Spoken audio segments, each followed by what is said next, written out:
iglesias, donde quiera que se encuentren, que Dios les bendiga a todos y le damos la más cordial bienvenida a este culto. Gloria al Señor. Gracias, Padre. Pueden tomar asiento, mis hermanos queridos. Dios les bendiga a todos. Los niños pueden ir ya pasando a sus respectivas clases de la escuela dominical. Los demás nos vamos a quedar aquí para recibir la palabra en el día de hoy. Y mientras están pasando los más pequeños a sus clases, decirles que gracias al Señor, en el día de ayer sábado, creo que todos vieron o la mayoría vieron el mensaje que mandé al grupo de WhatsApp de la iglesia.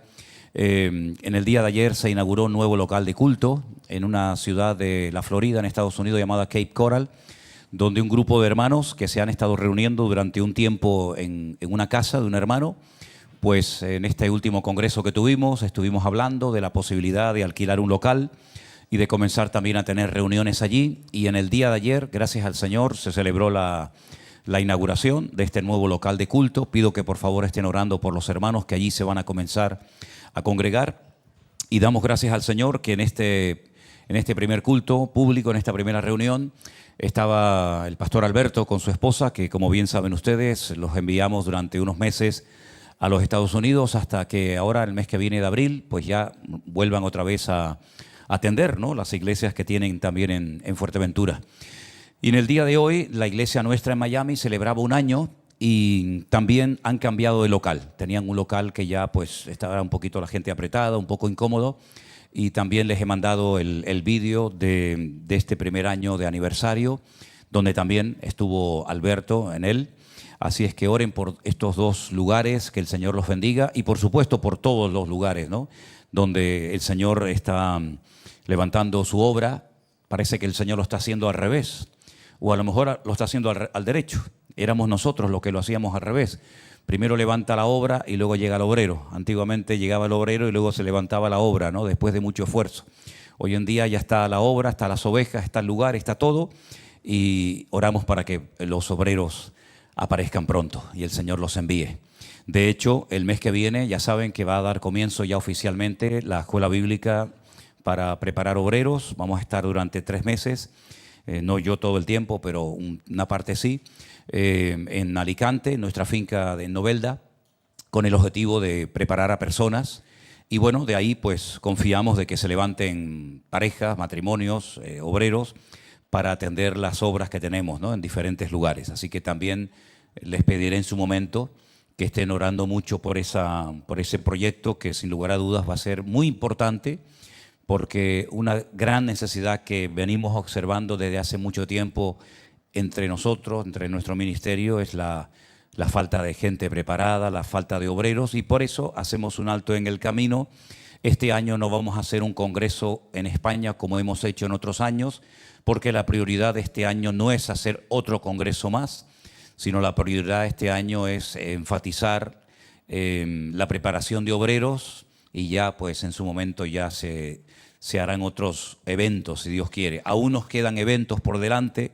Por ejemplo, tal vez el más importante y más cercano es el Congreso en Guatemala, que dará comienzo en el mes de junio, pero también en su momento hablaremos de todo eso.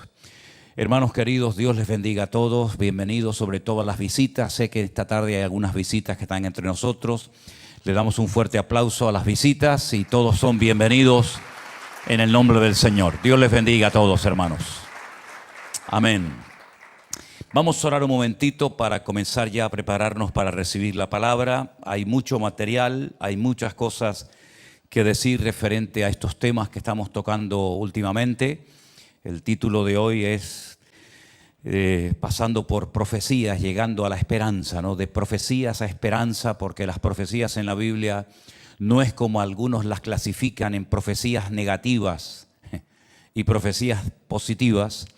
Todo es positivo, los que aman a Dios, todo nos ayuda para bien, pero no cabe la menor duda de que hay muchas cosas que son muy impactantes y que ya han comenzado a suceder, pero esto simplemente, como dijo el Señor, es el principio de dolores. Oramos en este momento. Padre Celestial, gracias por tu palabra, gracias porque tú nos permites siempre acercarnos a ella y lo hacemos con suma atención, con reverencia, porque sabemos que tú siempre hablas a través de esta preciosa palabra que tu Espíritu Santo inspiró en su momento para que todos tus hijos, todo tu pueblo a lo largo de la historia tuvieran un manual para saber cómo tenemos que comportarnos y vivir, sobre todo en estos tiempos finales en los que estamos, Señor. Abre nuestra mente, nuestros oídos, nuestro corazón y que estemos atentos para que podamos recibirla con gozo y que edifique y fortalezca nuestra fe en el día de hoy. En el nombre de Jesús. Amén y amén. A mí me gusta que el amén suene un poquito más fuerte. Amén. Muchas gracias, hermano, le agradezco. Yo sé que yo tengo la ventaja de usar micrófono, pero les aseguro que si me quito el micrófono y digo amén, pocos me van a ganar, Bueno, haciendo un pequeño resumen, y este mensaje que di el día jueves, titulado El Príncipe de Persia, o el Príncipe del Reino de Persia, mejor dicho, surgió a raíz de una serie, no digo de sueños, pero sí como de palabras que venían a mi mente durante la noche, desde el día que empezó la fiesta famosa de Purín y que arrancó esta guerra tremenda que algunos pronosticaban que iba a durar 3, 4 días, y la verdad es que ya nadie sabe cuánto va a terminar ni cómo va a terminar todo esto, ¿no? El príncipe de Persia se menciona en el capítulo 10 de Daniel en 2 ocasiones.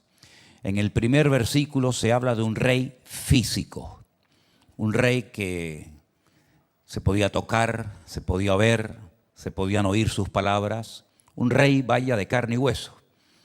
Pero en el mismo capítulo 10, el verso 13, se nos habla también de otro príncipe de Persia que es invisible. Es un espíritu, es un demonio, es un principado, un poder espiritual que operaba y probablemente siga operando en esa zona que ha cambiado el nombre, pero que antaño se llamaba y se conocía como el Reino de Persia. Por cierto, leyendo hoy los capítulos 36, 37, 38 y 39 de Ezequiel, en los últimos tiempos Persia o Irán tendrá mucho que ver con el cumplimiento de una serie de palabras proféticas que probablemente nosotros vamos a verlas cumplidas. Pero yo quiero en esta tarde hablar de una frase, realmente son 2 palabras, que aparecen en el libro de Daniel en varias ocasiones. La primera vez que aparece es en el libro del Génesis, pero también aparece en Jeremías, aparece en Ezequiel. Y esa frase quiero si me haces el favor de ponerla ahí un momentito, la he puesto, digamos así, vocalizada, ¿no? Beaharit Hayamim. Esa frase, Beaharit Hayamim, aparece en varias ocasiones en el libro de Daniel y siempre hace referencia a los tiempos finales. La Biblia nos habla de los días de la creación. La Biblia nos habla de los días o de los años que estuvieron los israelitas en el desierto dando vueltas.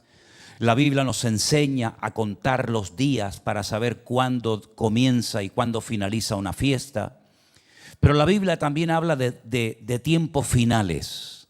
Y en el capítulo 10, versículo 14, el primer versículo que voy a leer, dice lo siguiente: he venido para hacerte saber lo que ha de venir a tu pueblo en los Beaharit Hayamim. Esa es la frase. En los postreros o en los últimos días. Porque la visión es para esos días. Es increíble cómo el Señor le cuenta lo que va a suceder a Daniel incluso antes de la primera venida de Cristo. Porque como hemos dicho muchas veces, el Señor ya ha visto cómo termina todo, cómo se realiza toda la historia de la humanidad. Y Él está contando a Daniel lo que va a suceder en el futuro. Pero no descarta el Señor esa realidad paralela de que así como los gobernantes van a jugar un papel fundamental en los últimos tiempos, también el mundo espiritual va a moverse de una forma tremenda. Y dijimos el jueves, solamente lo recuerdo, que uno de los autores bíblicos que mejor nos describe la organización, la estructura del mundo espiritual es sin lugar a dudas el apóstol Pablo. Él conocía perfectamente la cultura romana y sabía perfectamente que se podía inspirar incluso para dar aplicaciones personales en la armadura del soldado romano. Y él dice que tenemos que ponernos toda la armadura porque llegará un momento en la iglesia, en la humanidad, que él lo llama el día malo. Dice, para que habiendo acabado todo, estar firmes después de haber pasado por el día malo. Bueno, él emplea la expresión el día malo. En el Antiguo Testamento se emplea el día grande y temible de Jehová y otras expresiones similares. Y el apóstol Pablo dice que en el mundo espiritual, que va de la mano al mundo físico en el cual vivimos y nos movemos, hay principados, es decir, príncipes, hay potestades, hay gobernadores, es decir, hay toda una estructura, hay toda una jerarquía.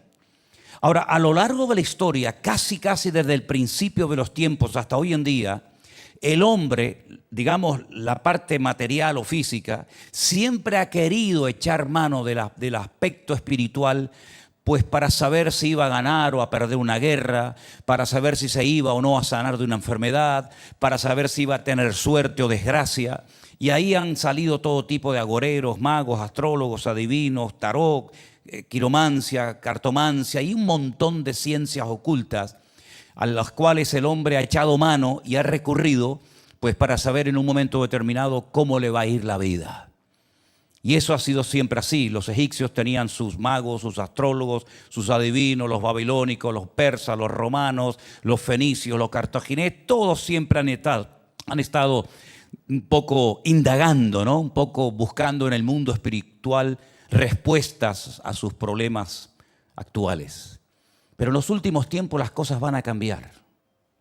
Ahora ya no es tanto el hombre el que busca apoyo en el mundo espiritual para saber cómo le va a ir la vida, sino que en los últimos tiempos se va a invertir el orden, se va a dar la vuelta a la tortilla y va a ser el mundo espiritual el que va a estar tratando de buscar a personas, a instrumentos, para poder utilizarlos y obstaculizar el plan, el desarrollo profético que Dios ha establecido en su palabra.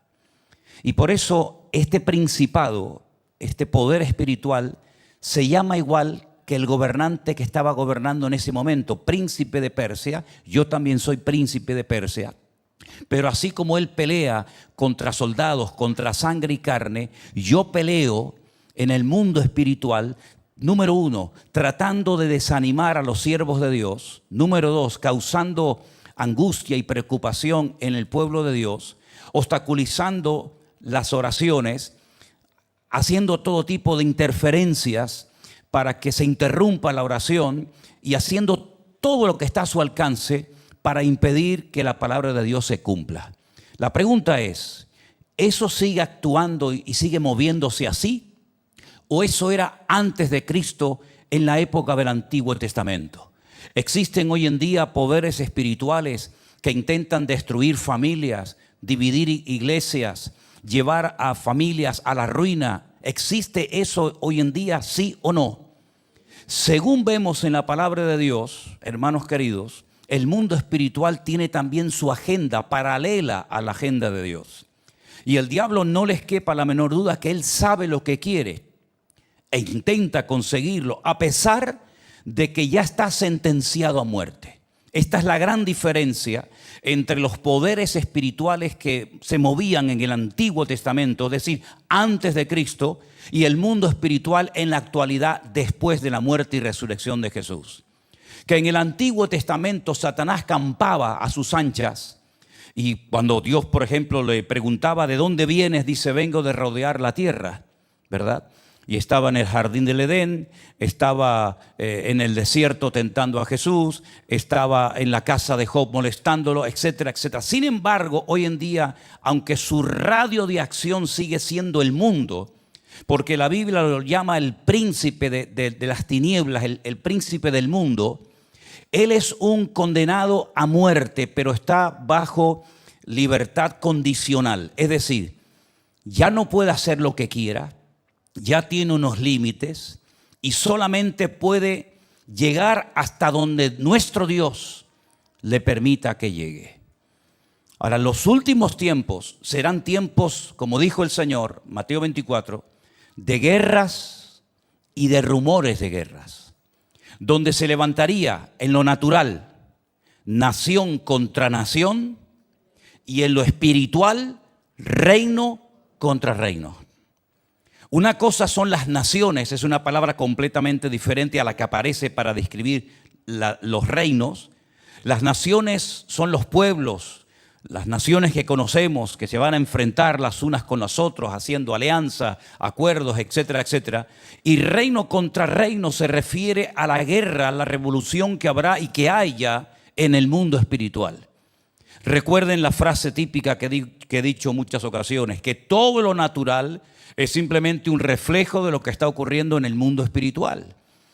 Entonces, cuando vamos al libro de Daniel, encontramos que hay profecías y hay datos que no eran para su generación, no eran para su época, sino son para nosotros en estos tiempos finales en los cuales vivimos.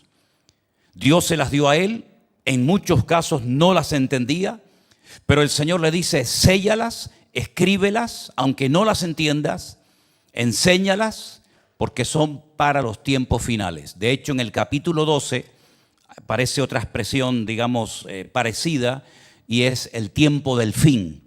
Dios sabe cuándo llegará el fin, no del mundo, pero sí el fin de muchas cosas, pero no solamente en lo natural, sino también en lo espiritual.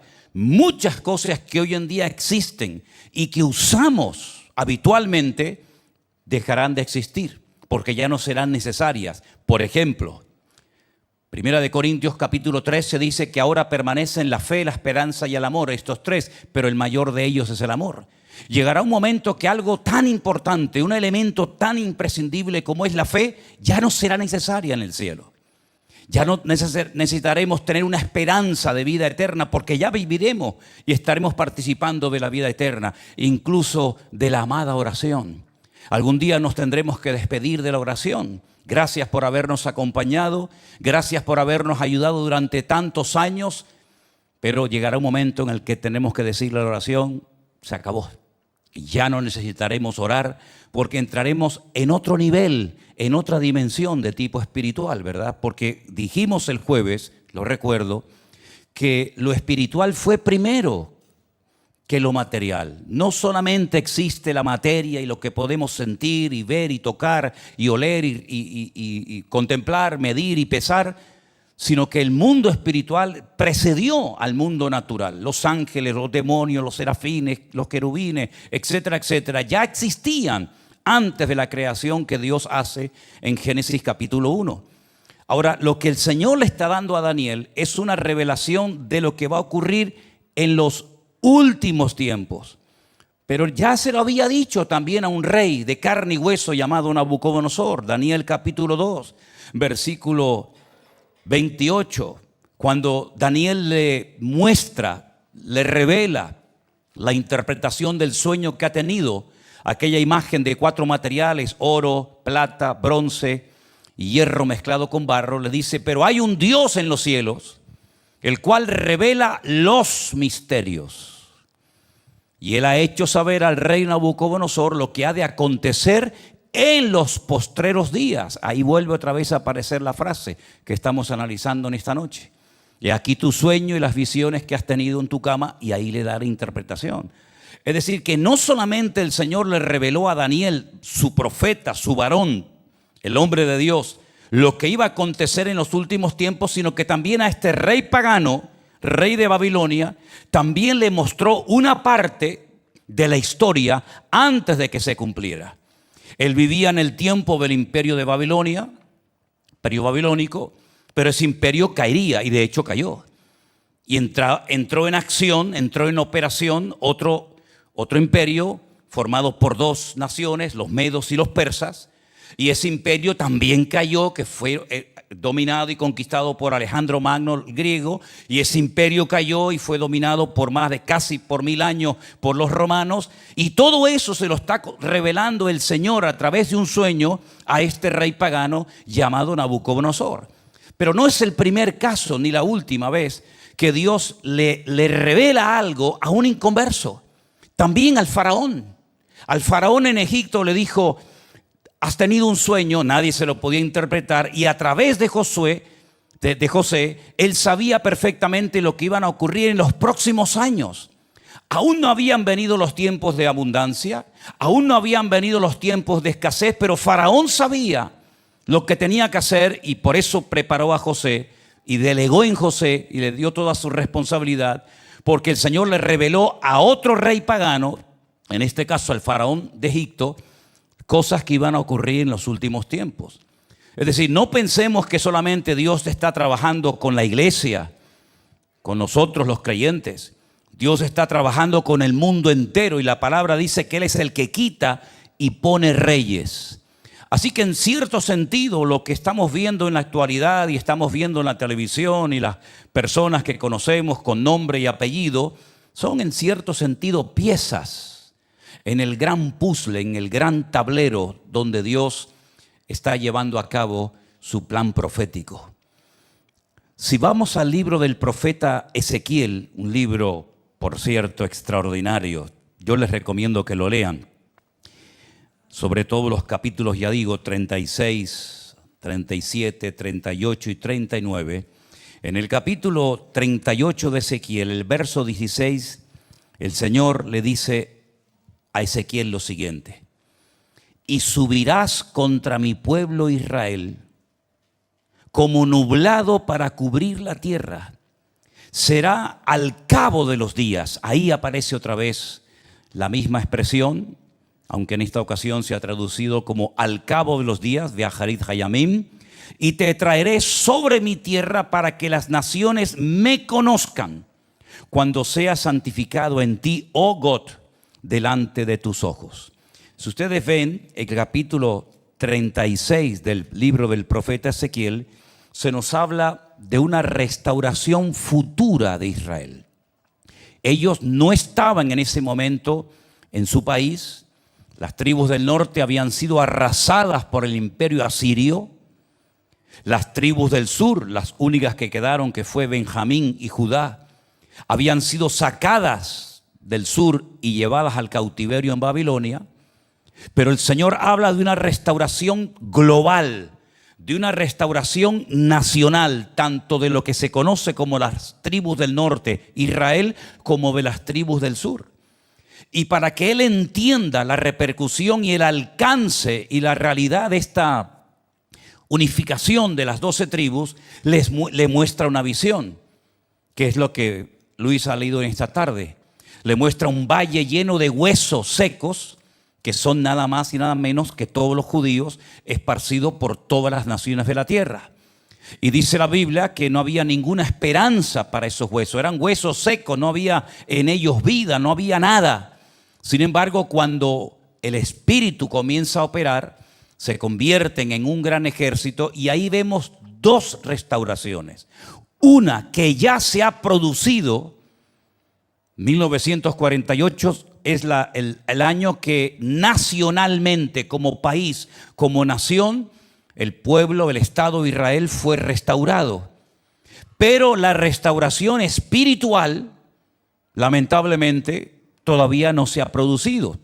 Pero no les quepa la menor duda de que también se va a producir. Pero antes de que se produzca esa restauración espiritual, donde se avergonzarán de sus pecados, donde pedirán perdón por aquel que traspasaron y rechazaron, etcétera, etcétera, tendrá que venir, según el capítulo 38 y 39, lo que se llama o se conoce con el nombre de el tiempo de angustia de Jacob.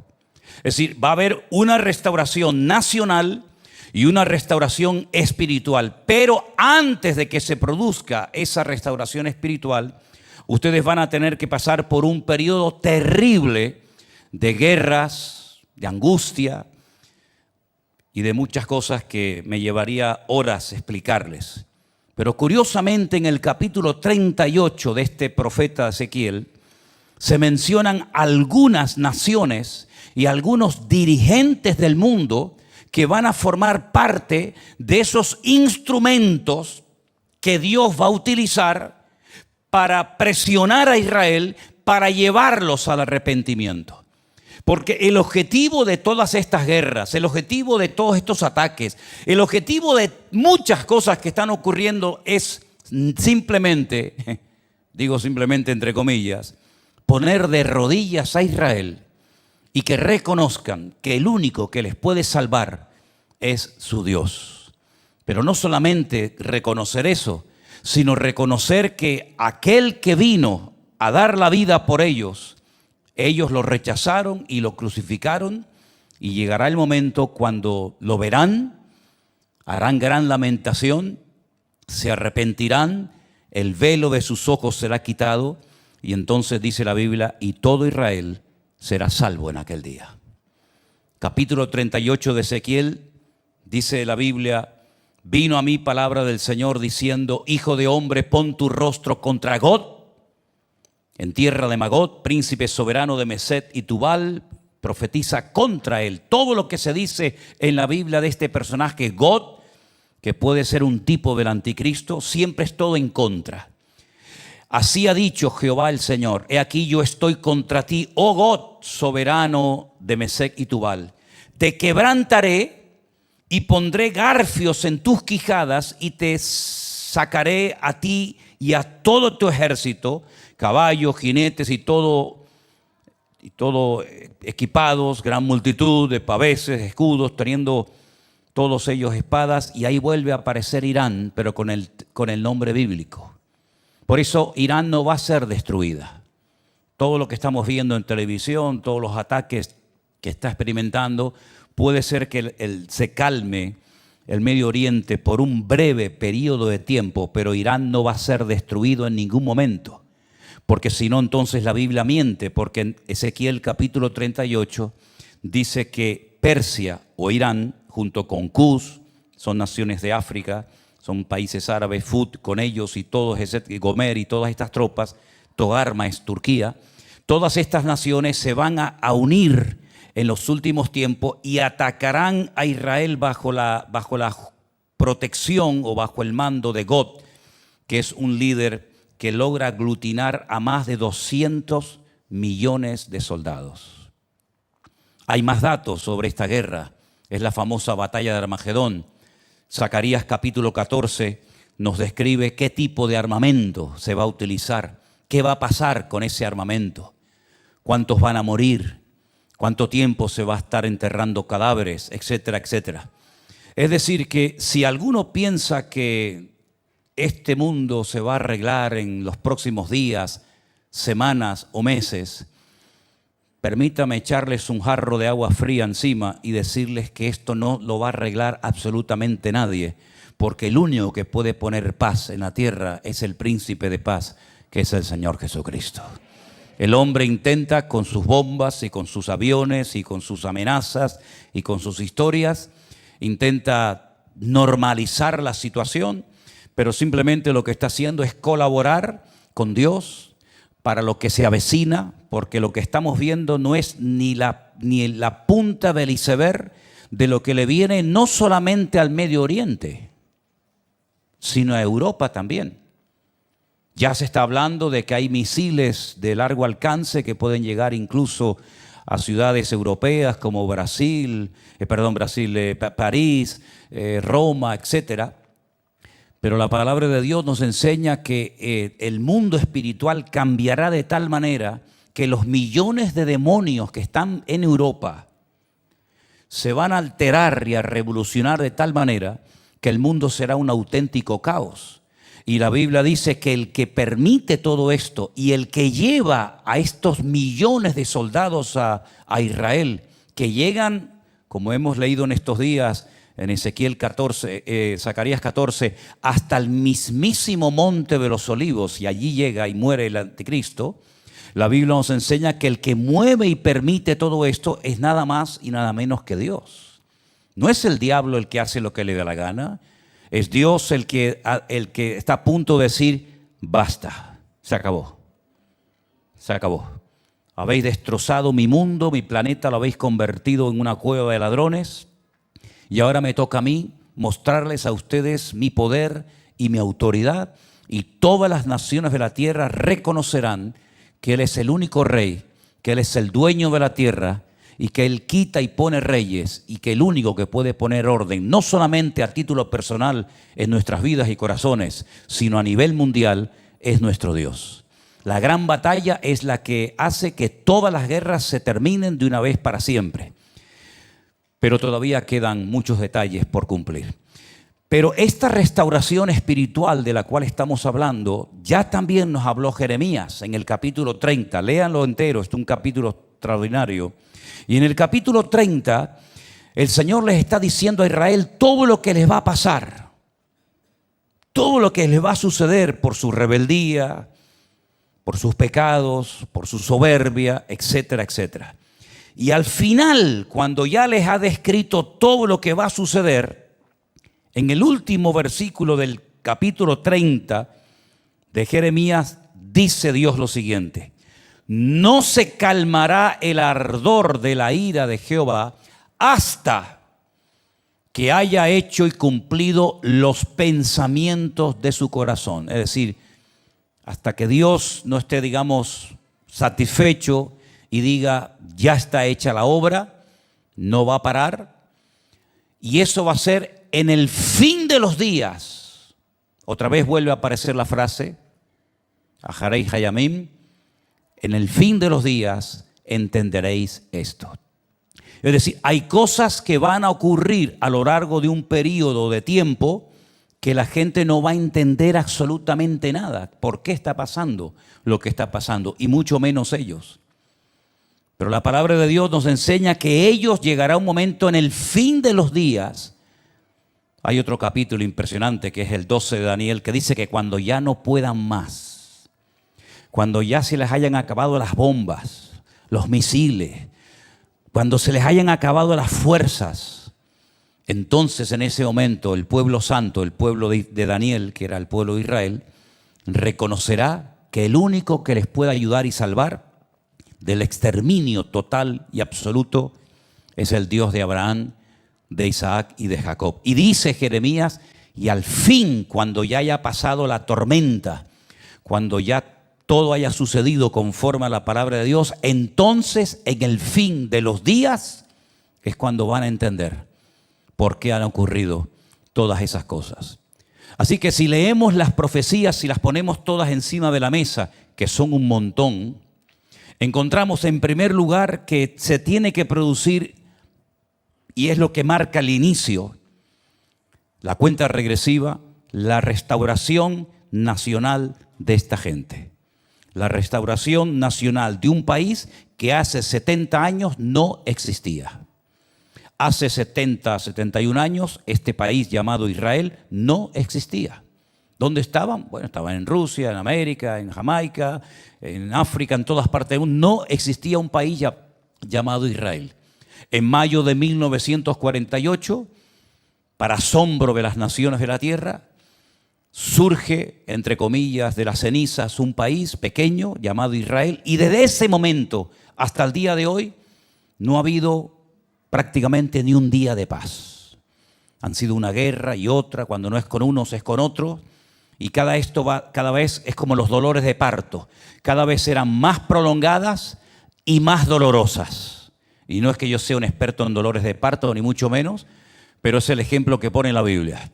Como los dolores que le vienen de repente a la mujer que está a punto de dar a luz, son dolores intensos, prolongados y que anuncian que viene un ser, y en este caso el que viene ya sabemos quién es, el Rey de Reyes y Señor de los Señores. Amén, hermanos.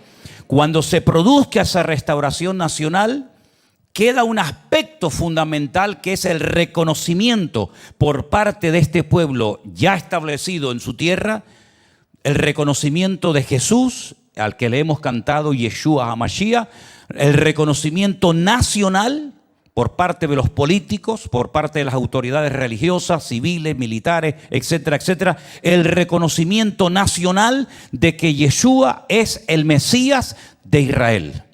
Eso aún no se ha producido. ¿Cómo se va a llevar a ese punto? A través de un periodo terrible de conflictos, de guerras, de follones, etcétera, etcétera, que se conoce como el tiempo de angustia de Jacob. Un tiempo que cada vez va a ir a más, a más, a más. Y antes de que venga esa restauración espiritual, los últimos 7 años, ¿vale? Los últimos 7 años hasta que Israel caiga de rodillas y reconozca que Jesús es el camino, la verdad y la vida, y que nadie va a ir al Padre sino solamente a través de Él. Ese periodo de 7 años, el Nuevo Testamento lo describe en todo un libro. Hay todo un libro que nos habla acerca de esos últimos 7 años, que nosotros los llamamos o los conocemos como el tiempo de la gran tribulación, donde hay una serie de símbolos, de animales, de caballos, etcétera, de números, a través de los cuales Dios nos da un mensaje de cómo cronológicamente se va a ir poniendo todo en su sitio y de cómo Israel tiene que prepararse para lo que se avecina. Porque lo peor que le espera al pueblo de Israel es esta, ya digo, confederación de naciones capitaneadas por un personaje llamado en el Antiguo Testamento Gob. En el Nuevo Testamento Juan lo llama el anticristo, aunque recibe otros muchos nombres en otros libros de la Biblia. Junta 200 millones de soldados de Europa, de África, de todas partes. Israel es abandonada completamente por Trump o por los Estados Unidos. Estados Unidos se echa marcha atrás, Estados Unidos se va a endeudar hasta el cuello, no va a poder hacer frente a la crisis económica que se le viene encima, porque todos los días está gastando miles, miles y miles de millones de dólares en esta guerra.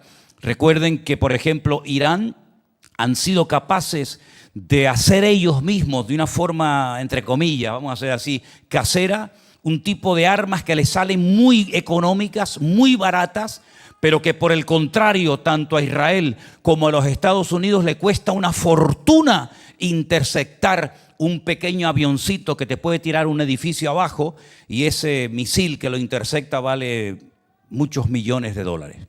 Estados Unidos se va a endeudar hasta el cuello, el dólar se va a ir al garete, no va a valer ni un centavo, salvo solamente como papel higiénico.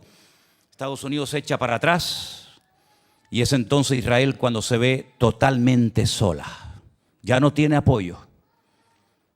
Y cuando se le acabe todo su apoyo, Daniel capítulo 12 lo dice, cuando se le acabe todo lo que tienen debajo de tierra y donde sea, es entonces cuando dirán, se acabó, ya no hay nada más que hacer. Y es entonces cuando tendrán que clamar en ese tiempo de angustia y de desesperación, donde van a ser atacados por tierra, mar y aire, con armas que todavía la humanidad no conoce, pero que ya la Biblia describe 800 años antes de Cristo, cómo operan en los animales, cómo actúan en las personas, en los seres vivos. Y es entonces cuando aparece el Señor. Y es entonces cuando Israel es restaurado espiritualmente. Y es el tiempo de la intervención más poderosa de Dios en la faz de la tierra. Ha habido momentos, si nosotros cogemos la Biblia, hiciéramos una lista de momentos en los que Dios ha intervenido de una manera sobrenatural y poderosa en la humanidad.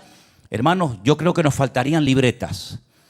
Desde el libro del Génesis hasta el último libro, el Apocalipsis, hay cantidad de veces donde Dios actúa, donde Dios se hace presente y las cosas cambian completamente.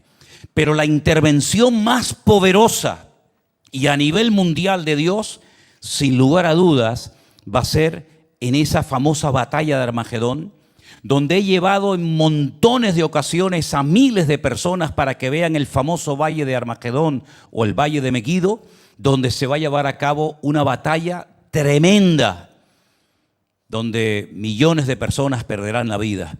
Y entonces dice la Biblia que cuando el Rey venga, porque no se olviden que el Señor Jesucristo cuando nació aún no hablaba, no había hecho ningún milagro, no había cambiado ninguna vida, no había resucitado ningún muerto, etcétera, etcétera. Ya vinieron de donde vivía Daniel unos personajes cargados de una cantidad enorme de dinero y de especies para poder financiar la huida al desierto, a Egipto, de sus padres.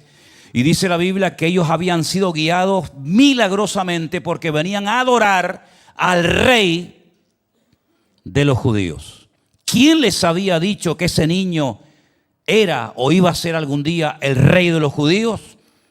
Algún día lo sabremos. Pero ellos no venían a adorar a un profeta. Ellos no venían a ver a alguien cualquiera, sino ellos venían a adorar al rey de los judíos porque milagrosamente habían sido guiados por una estrella que desde el oriente hasta el occidente los había llevado. Y la Biblia dice que cuando llegaron a Jerusalén, donde vivía el rey Herodes, y donde todavía quedan algunas ruinas, algunos vestigios del palacio donde él vivía, hablándole directamente, mirando a la cara y a los ojos al rey Herodes, le dicen: venimos a adorar al rey de los judíos porque su estrella hemos visto en el oriente.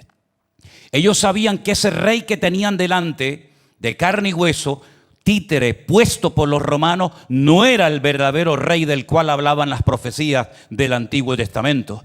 Ellos viajaron 8 kilómetros hacia el sur, a una pequeña aldea que hoy en día es territorio de la autoridad palestina, llamada Betlehem, o la casa del pan, Belén. Y ellos fueron allí y se postraron y adoran a un niño que no habla, que no hace nada, pero lo adoran. Ese niño, cuando se hace grande y lo crucifican, la Biblia dice que otro pagano, no un judío, no un rabino, no un profeta, sino un gobernador romano, no se le ocurre otra cosa que poner encima de la cruz la sentencia, el motivo por el cual lo crucificaba, y es que él era el rey de los judíos, cuando para Roma no había otro rey más que el César. Cuando él iba a nacer, su madre, que vivía en una pequeña localidad, recibe la visita del mismo ángel que en varias ocasiones se le presenta a Daniel y le da revelaciones proféticas y le dice: vas a concebir y vas a dar a luz a un hijo y llamarás su nombre Jesús. Este será grande y será llamado Hijo del Altísimo, y el Señor Dios le dará el trono de David su padre y reinará sobre la casa de Jacob para siempre, y su reino no tendrá fin. Y si uno analiza la vida del Señor Jesucristo a la luz de los 4 evangelios, te das cuenta de que Él nunca funcionó, nunca operó como rey. Limpió los pies, dio profecías, sanó enfermos, resucitó muertos, enseñó en sinagogas, atendió a huérfanos y a viudas, pero nunca fue proclamado rey y nunca tuvo un trono. Sin embargo, el ángel Gabriel dijo: reinará, futuro, reinará sobre la casa de Jacob para siempre, y su reino no tendrá fin. Y esto concuerda con la revelación que Dios le dio a Nabucodonosor, cuando le dice: mira, tú has visto a tu reino, y has visto al siguiente, y has visto al siguiente, y has visto al cuarto, pero no te olvides que hay un reino que en esa imagen o en ese sueño, Nabucodonosor lo vio como una pequeña piedra, algo insignificante, que venía rodando de lo alto de una montaña, y cuando llega al valle le pega a la estatua, la desmenuza, y esa pequeña piedra se hace un monte gigante, y toda la gente tiene que ir a adorar a ese monte, que es un tipo de la figura del Señor Jesucristo. Es decir, el Señor ya sabe lo que va a ocurrir mañana. El Señor sabe cómo va a terminar absolutamente todo, lo conoce perfectamente. Él es el Dios de la historia. Él nos cuenta el futuro en tiempo pasado, porque Él sabe perfectamente cómo va a reaccionar el corazón del hombre, que por cierto dice la Biblia que es engañoso. Pero la pregunta que tenemos que hacernos es: ¿cómo vamos a reaccionar nosotros? ¿Nos estamos preparando espiritualmente y mentalmente para los tiempos que se avecinan? La Biblia nos enseña que Dios le dio tiempo para que se preparara Noé, y tardó más tiempo en prepararse que realmente el tiempo que estuvo dentro de aquel arca, digamos, herméticamente cerrado. La Biblia nos enseña que el Señor Jesucristo le dijo a la iglesia en varias ocasiones: velad y orad, para que ese día, el día malo, el tiempo de angustia de Jacob, no sorprenda como el ladrón en la noche. Porque si el padre de familia supiera cuándo viene el ladrón, velaría y no dejaría minar su casa. Pero si estamos distraídos, no estamos centrados en las cosas del Señor y estamos detrás de vanidades y de tonterías, están ocurriendo cosas delante de nosotros y no somos conscientes de lo que todo eso significa y del mensaje que Dios está dándonos a través de lo que está ocurriendo. Ahora, si tu preocupación en la vida simplemente es llegar a fin de mes, hermano querido, ¿qué quieres que te diga? Si tu preocupación simplemente es tener los papeles en España para estar legal y conseguirte un trabajito y un día comprarte una casita y mandar dinerito a tu casa, pues querido, tu vida cristiana es una vida muy pobre y muy miserable. ¿Qué quieres que te diga? Nosotros tenemos que tener una visión mucho más amplia. Nosotros tenemos que tener la visión de Dios. Nosotros tenemos que entender lo que el Señor nos está diciendo, queridos hermanos. Y lo que está ocurriendo es que se aproximan los tiempos finales. Y los tiempos finales, Pablo los describe con dos palabras: tiempos difíciles y tiempos peligrosos. Ahora, si tú lo que buscas es la tranquilidad de tu hogar, de tus gallinitas, de tu terrenito, bueno, pues que Dios te bendiga, querido. Claro que podemos tener paz en medio de la tormenta, faltaría más. Claro que podemos y debemos tener paz y confianza en el Señor. Pero no te olvides que nosotros en este mundo estamos de paso, ¿eh? ¿Sabían eso? 3. ¿Cuántos sabían que estamos de paso en este mundo? Entonces, ¿a mí qué más me da si tengo pasaporte y ciudadanía americana, japonesa o china? ¿A mí qué más me da si yo estoy aquí de paso? Ahora, si yo quiero echar raíces en un país, pues claro, me hace falta esto y aquello. Pero es que no somos ciudadanos de este mundo. Estamos simplemente de paso. Y mientras tanto, ¿qué hacemos? Cumplir con el llamado y cumplir con nuestro deber y hablar a tiempo y fuera de tiempo, con ganas y sin ganas, con dolor de cabeza o sin dolor de cabeza, con dinero o sin dinero. Seguimos siendo hijos del Rey de Reyes y Señor de los Señores. ¿Cuántos dicen amén? La iglesia tiene que despertar a la realidad de estos tiempos en los cuales vivimos. Claro, viene un futuro esperanzador. Es que lo bueno de esto, y tienes que entenderlo, que para que venga lo bueno, lo glorioso, lo maravilloso, lo majestuoso, primeramente tiene que ocurrir pues todo lo que la Biblia dice. Porque no hay gloria sin cruz. La gloria viene posterior a la cruz. Y la Biblia dice que por lo que padeció, aprendió obediencia. Y nosotros, hermanos queridos, todas las experiencias que hemos tenido en nuestra vida, desde el día que nos convertimos hasta el día de hoy, nos han tenido que servir para preparar y fortalecer nuestros corazones. Por cierto, ¿cuál es la meta de tu vida? ¿Tú por qué vives? Porque hay creyentes que no tienen una meta definida. Bueno, trabajito, una novia, me caso, tengo hijos, todo eso está muy bien. Pero todo lo que podamos hacer en esta vida que no esté dentro del plan perfecto de Dios es simplemente entretenernos. Y yo creo que la iglesia tiene que despertar a la realidad de que nosotros no estamos aquí para entretenernos. Estamos aquí para cumplir unos objetivos espirituales. Daniel no se desanimó, lo dije el jueves, cuando veía que oraba y oraba y oraba y oraba y no cambiaba nada. Y yo le digo a los que están así en esa situación ahora, a los que están orando por una situación X, la que sea, y no ves cambio, sigue orando, no te preocupes, no tires la toalla. Porque dice la Biblia que la razón por la que a Daniel no le venía la revelación ni la palabra era porque había oposición, había interferencia en el mundo espiritual. Y yo creo que en estos tiempos, claro que el enemigo va a intentar desanimarte para que no ores, para que no te congregues, para que no estudies la palabra, para que no le hables a nadie de Cristo, pero eso te lo tienes que quitar, como dice la Biblia, sacúdete del polvo, aleluya, brilla y resplandece, porque el Señor Jesucristo está trayendo esta revelación, esta información, esta enseñanza a nuestras vidas para que sepamos que el mundo irá de mal en peor, dice el Señor, pero confiad, yo he vencido al mundo. ¿Cuántos dicen amén? Creo que el elemento más fundamental en estos tiempos que nos hace falta a todos y que nadie nos tiene que robar es la paz de nuestros corazones. ¿Están de acuerdo conmigo? Nadie nos puede robar la paz del corazón porque entonces estamos igual que la gente del mundo. Daniel no se desanimó. Es verdad, se afligió. La palabra dice que se afligió, que estaba orando, que estaba ayunando, porque veía que el pueblo no reaccionaba ante el edicto de libertad que había sido ya firmado hacía 2 años por el rey físico, el rey de Persia, Ciro, ¿verdad? Pero las preocupaciones y las cargas no nos tienen que quitar el sueño. Yo les pido, por favor, hermano, duerman y descansen bien. ¿Me están oyendo? No empieces en la cama. Mañana, ¿quién tenía que llamar? Mañana tenía que llamar de la Coca-Cola. Mañana tenía... No, el dueño, era el dueño. No, mañana tengo que llamar a Juanita. Porque resulta... No, que no me llama. Si me llama, dice que no estoy. Y estás en la cama y se pone una pregunta. ¿Tú estás descansando o qué estás haciendo?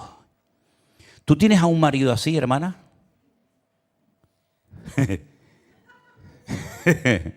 ¿Tú tienes a una mujer así, hermano? Yo, ni una amén, tremendo. Está bien, está bien. Está llegando la palabra, no te preocupes. No necesito el amén tuyo para nada, ¿eh?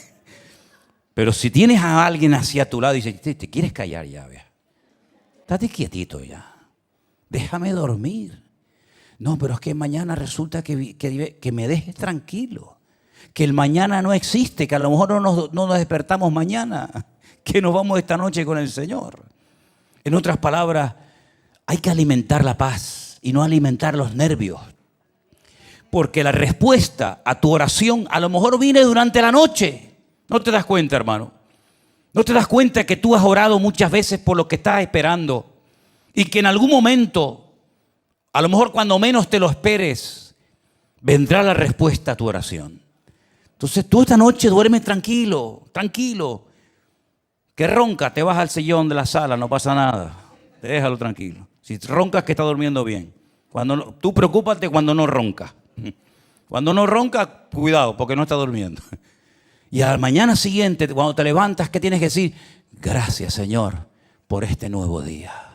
Y cuando entres por la puerta de esta congregación o la congregación donde ustedes se reúnan, los que me están viendo por internet, ¿qué dice la Biblia? ¿Cómo tenemos que entrar a la iglesia? Ay, pastor, me duele aquí. Ay, pastor, me duele allá. Ay, la artrosis me está matando. Entrad por sus puertas con acción de gracias, por sus atrios con alabanza, alabadle y bendecid su nombre. Y si nosotros somos capaces en medio de este mundo loco, de mantener esta actitud de paz, de confianza, de como dice el mundo, de positivismo, de hablar bien, de no quejarnos, no solamente nos estamos haciendo un favor en lo físico y en lo espiritual, sino que vamos a poder también ayudar a otras personas que se van a poner en tu camino, que están desesperados, que no saben qué hacer, no saben a dónde ir ni qué agarrarse, pero tú le vas a decir, mira, yo vivo en el mismo barrio que tú. Tengo probablemente los mismos o más problemas que tú, pero tengo un Dios todopoderoso que ha prometido estar conmigo todos los días hasta el fin del mundo. Y los problemas vienen por un camino, pero ¿sabes qué? Cuando oro, Dios los dispersa y se van por 7, porque mayor es el que está conmigo que el que viene contra mí. Entonces, estas cosas hay que saberlas, claro, pero yo no las cuento para asustarles. Si yo les quisiera asustar, les contaba otras cosas, ¿sabes? Yo no les cuento esto para que estén nerviosos, sino para que tú digas, Señor, qué grande que eres, que ya sé lo que va a pasar mañana. Jugamos con ventaja, hermanos, con la ventaja de saber que la victoria ha sido comprada por nuestro Señor Jesucristo. Así que vamos a transmitirle esto a nuestros hijos. Vamos a transmitirle esto a nuestros hermanos. Tranquilo, hermano, Dios está con nosotros. Dios nos va a bendecir, Dios nos va a ayudar, Dios nos va a acompañar en todo momento. Él nunca nos va a abandonar.